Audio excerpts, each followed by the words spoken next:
Hi, can you hear me? Yeah. So I'm Srikanth. I'll probably focus only on the technology aspects of surveillance and see why certain systems are built the way they are, and see in specifically with respect to financial systems. So I am cashless consumer studying payments and fintech and aspects of these and consumer rights around these, and I'll see like how data plays a role in it. So beyond Aadhaar, actually we've already created a surveillance framework for last 10 years through the incorporation of something called as a National Payments Corporation of India. So I say this because people of my age and older will know that we used to run through the specific bank's ATM to withdraw cash, and that all changed around somewhere around 2008 when RBI mandated ATM cards should be interoperable. You should be able to withdraw from any bank to any bank. And what that actually meant was it set up an infrastructure which networked all the ATMs into a single network, so you could walk into any ATM and withdraw cash through any ATM. Although it gave that free 3 transactions at any ATM, what it also meant was it enabled collection of metadata around your movement. So today, and that organization today has also been, it's the quasi-regulated, self-regulated, independent body just formed by the banks. So the strategic control of the entity is with the government, because government owns the PSU banks, and the PSU banks in turn own the payments and settlement infrastructure. So the government owns it indirectly, so there is no direct ownership of that, so the accountability of that entity is not there to the government. But this entity has been delivering products after products on the digital payments. Not just digital payments, all form of retail payments. So that includes that every check that is cleared today, not just today, from 2005 when the new check format came in, goes through this central entity. So this entity already has, even before the Aadhaar came in, just around that time, had a centralized repository of all the financial transactions that you make through specific payment instruments. So that include your ATM networks, that include your checks, that include your Beam UPI, and a whole lot of other payment systems. All of these go towards one entity. And this entity, after Aadhaar was formed, was also given the mandate to enable Aadhaar payments, subsidy payments. So the subsidy delivery infrastructure is also run by the same entity. So around like 4 years back, what happened was an extreme centralization of payments, coupled with personal information that is available with that entity. So if you ask me, Aadhaar database probably has like 120 billion, 1.2 billion users on its database, but the active users who have linked their bank account and are transacting is somewhere around 0.6 billion, and all that information is available with NPCI, and they also have all your mobile numbers, and they also know each of your transactions through these networks. So so in effect, financial surveillance is already the norm and has been there for years. So it's not something new. And to see this, it's not a cynistic point of view where this is created for surveillance. The fact that this was created was for centralization of payment systems, because in a network economy, by definition, centralization gives you efficiency. So if you can, to give an example, if all of you have to take a Xerox, it makes sense for one class leader to take that Xerox copy and collect all these dues from each of you, than to like let's be distributed. So that's the blockchain thing, right? So so while centralization brings in efficiency, and that's what the National Payments Corporation of India did in its mandates, because the vision was to provide cheaper access to services, be it ATMs, to almost all the people who are out there. And Aadhaar just goes one step further, like, okay, the ATM interoperability solved the problems for the India one, which has a bank account and has an ATM card, but then like there are people without bank accounts, so let's create bank accounts for them using Aadhaar. So again, Aadhaar solves the KYC problem that was introduced by the FATF anti-money laundering laws that came into place because of the counter-terrorism and surveillance angle.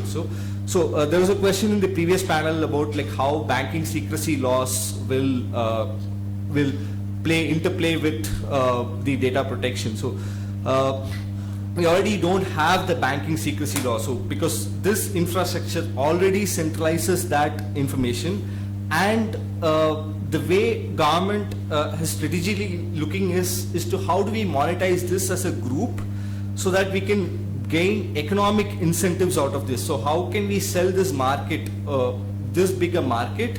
Can more financial investments come in across sectors, not just banking, using this as a market? So that's the context with which we need to understand. So just like he says surveillance is good, so the government actually extends his argument saying surveillance is on people who are rich and affluent to own an ATM card is good enough, so let me surveil. And by expanding that horizon to opening bank accounts for everybody, government says that I can serve the citizen more efficiently if I have all the information of that citizen available with me. So so that is one aspect. I'll quickly the point I'm trying to make here is all the financial data is already centralized and available for a surveillance friendly architecture, and this is not held by the state. It's held by a friend of state which has lighter accountability measures. So NPCI does not also fall under the RTI Act, and there are more such of these institutions. So NPCI handles the payments part.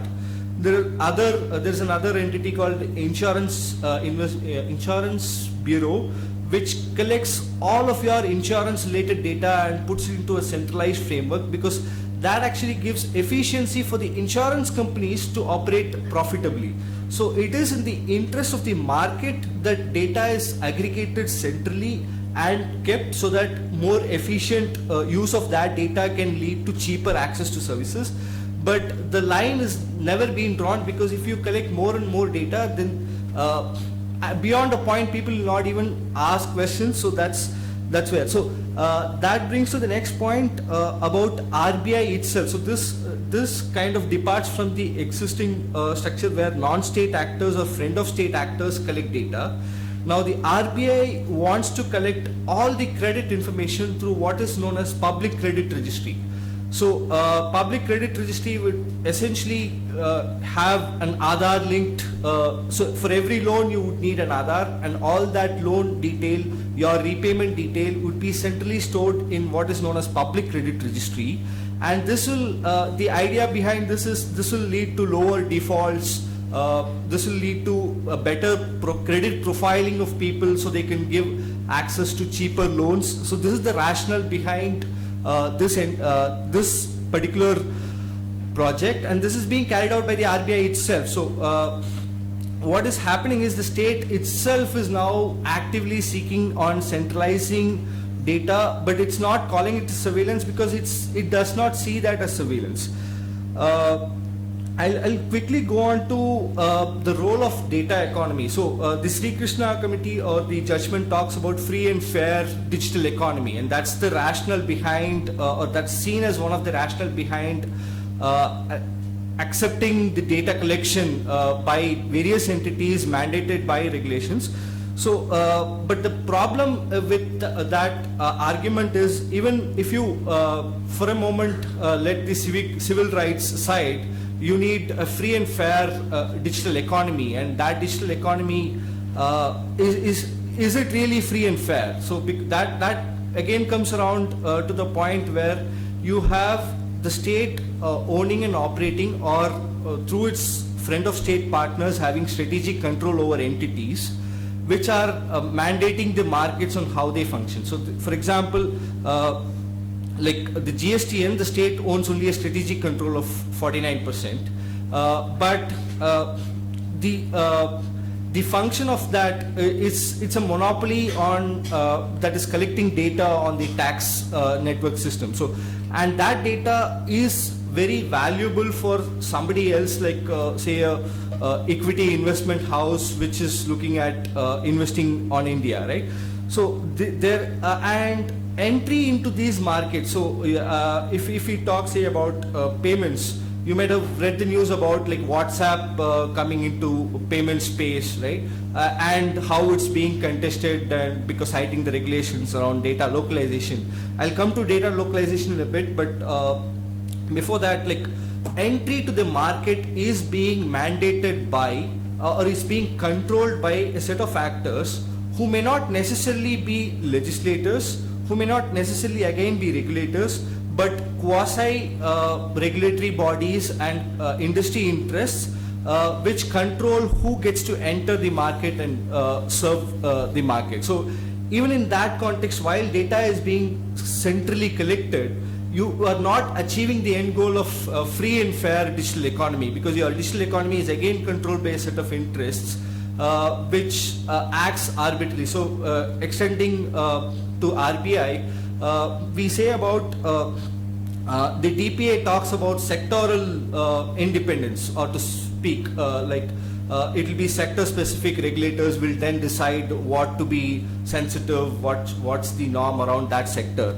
Now that brings to the question that while the regulator has been given that independence to decide on what data should be private, collected, public and things, the regulator itself is not accountable to anybody, including the parliament. So there are regulators which are not accountable. So UIDAI is one regulator of identity system which is not accountable to, say, the courts by actively disobeying the Supreme Court's stay on Aadhaar, right? I'll come to data localization. So data localization is, in one sense, over multiple jurisdictions, people see that data needs to be local, and that's when the country gets sovereign. But technically, data localization does not make a difference, because your the infrastructure through which you deliver the services, if it is delivered through entities which are multinational in nature, it does not make sense if you have, whether you have data localized or not, because those entities, their interests are not in just in serving one jurisdiction, their interests are in profits, and if that contradicts with the nation state, then they may not necessarily prioritize the nation state's interest over their own profits. I'll briefly touch upon something what I call as data tax. So while us giving data to government need not be thought of wholly from a privacy angle, but there are issues around data tax and what levels of data tax that is being put on us, and is it proportional. So it is mandatory for us to give data to government.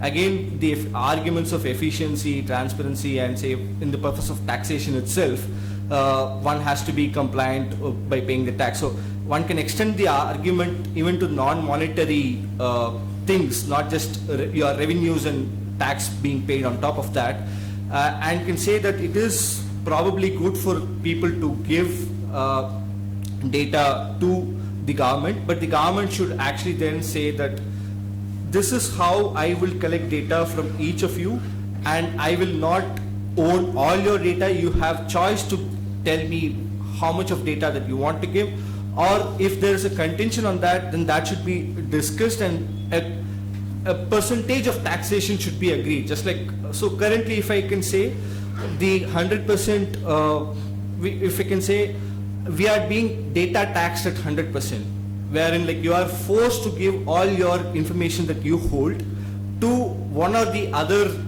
agencies, which may be state agency or may not be a state agency, but through a regulation or an act of parliament, that is because that data is of value for somebody else, including the state. So the state may say that this data is crucial for the digital economy to grow, or this data is essential for me to actively monitor my subsidies, but that there has to be a line drawn around the data taxation which is proportional to what the state intends to do. Yeah.